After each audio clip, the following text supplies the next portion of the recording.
Yeah, I know, those bolts are missing. They're coming in the mail.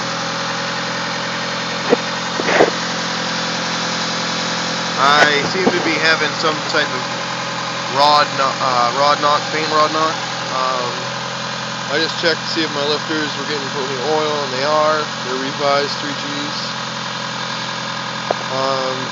You can hear it now. That's not the lifters.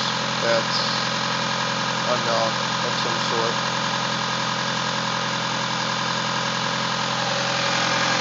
If you look closely, look at the oil dripping down off that oil cap.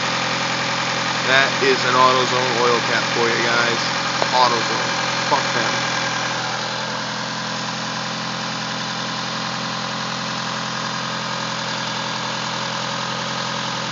I needed it in a pinch. Still ain't worth a damn.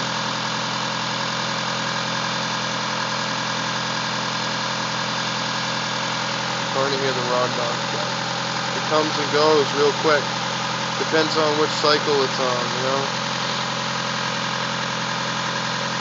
200 miles on this bitch and she's fucking knocking like a motherfucker. Thought it was my lifters not getting enough oil.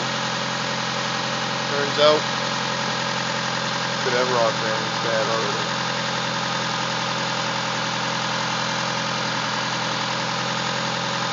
Guess I'm dropping the pan and checking her out. Well, I'm gonna drain the oil, see if I got metal shavings, cut open the oil filter. I don't know when I'll be doing this, but can't hear anything with that fan, so I'm signing off. Any replies or help would be greatly appreciated. Thank you.